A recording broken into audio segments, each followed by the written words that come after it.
Hi guys, welcome back to the channel. My name is Kirsty. If you're new here, welcome. I wanted to, if you hear some noises, I have my babies here. I have both my toddler, my baby, and two pups here, so it might have some background noise.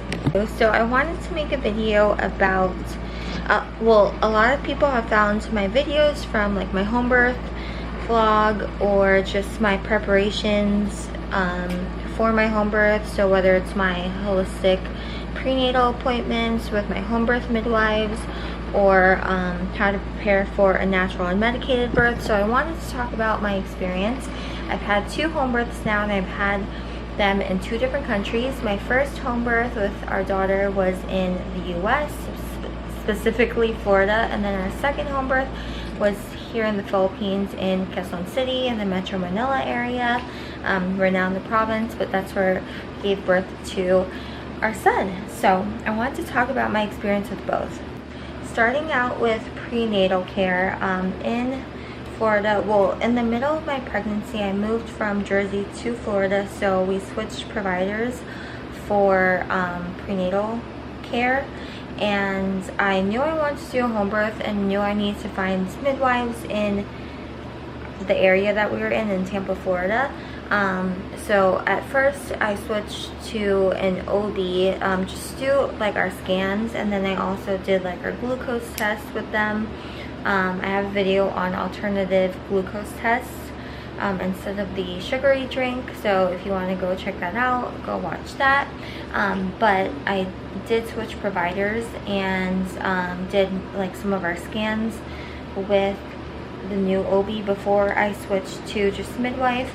I don't necessarily think that you need to do it this way, but it was my first birth and first pregnancy, so I did get like an okay from an OB, and they said that I was a perfect candidate for home birth, given all my vitals, how baby looked, just where my health was at. So that did make me feel good about the home birth.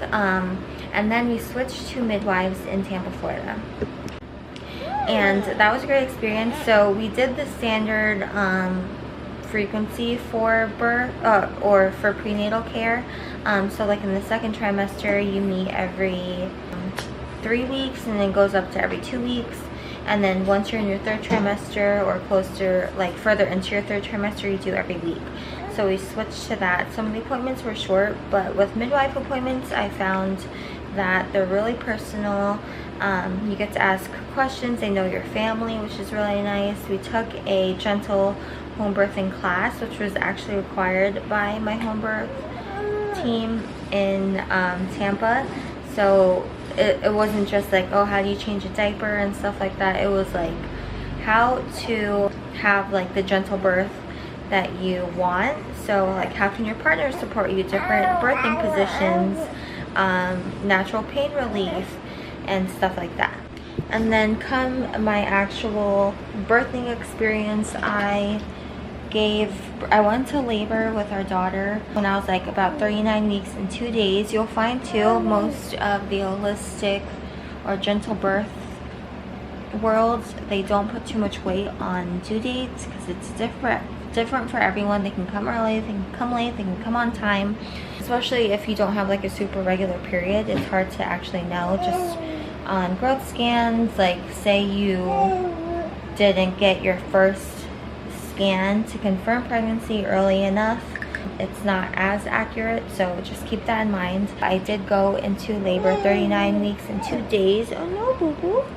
And I had a short labor, especially for a first time birth. Usually they're pretty long, but they are usually a little bit shorter depending on like if you have a natural and medicated birth, because you can walk around. Labor progresses quicker, you don't have a bunch of people around, so you're more comfortable, and labor progresses naturally. So I had about 10 to 11 hours of labor, and midwives came literally at the last hour because they were at another birth, and then the backup team was also at another birth, so it was just crazy. They came at literally the last hour. I was already pushing, but overall the experience with them was really great. I feel like because it was my husband and I, and we were really comfortable, we took the gentle birth classes, we felt really comfortable. So I will say that who you have at your birth is really important. Don't feel pressured to have like people there, like a bunch more people, just because you feel like they need to be there, or like it's a cultural thing. You really should control your environment because it makes a difference in how your labor progresses.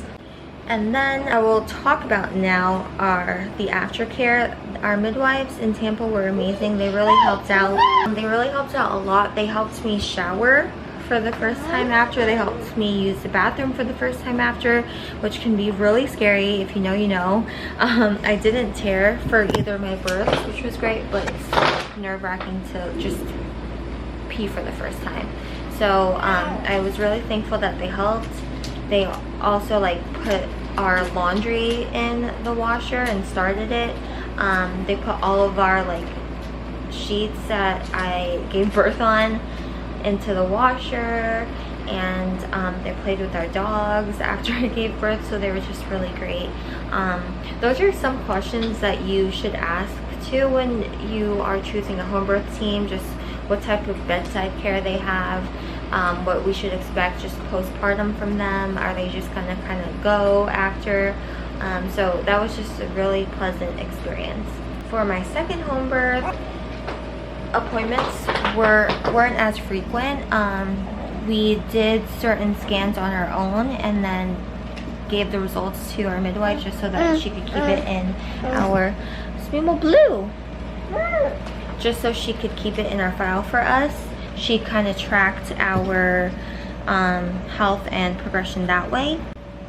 So not as frequent. And then I feel like certain things were different. So we had all of our appointments were at home appointments, which is really nice. They came to our house, weighed me, checked baby's heartbeat, we talked, we like sat down together, had coffee, pastries, stuff like that. So it was a really personal experience. They knew my family, obviously, even our dogs, so that was really great. And then because it was like my second baby, he did come a lot quicker. He came in 4 hours of labor, so really fast. They also got there at not even the last hour, maybe the last 30 minutes.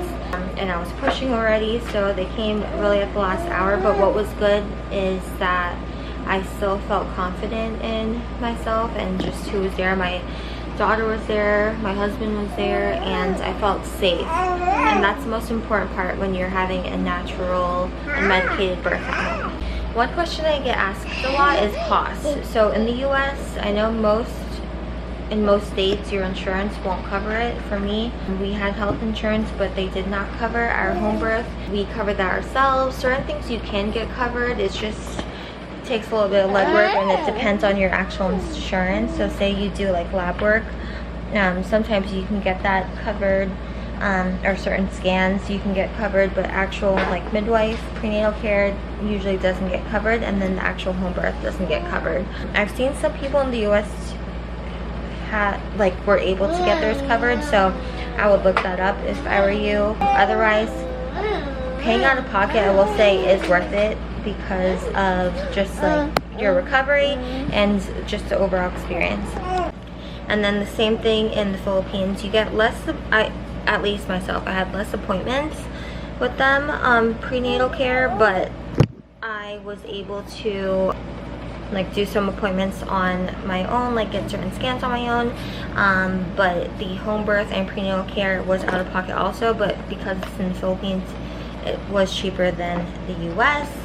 If you are planning on having a home birth, have conversations with midwives in your area about cost, what to expect, so that you know what you need to pay out of pocket. If there's extra things that you need to do on your own, like glucose testing is one thing that sometimes you'll have to do on your own.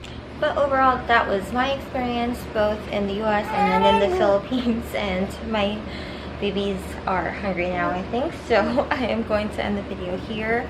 Hopefully some of that info was helpful to you, and if you are curious about the home birth prenatal journey and process, you can check out my other videos. I vlogged my experience and just what it's like to prepare, some tips on preparing for unmedicated home birth.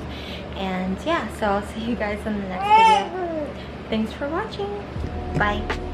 Bye. Bye.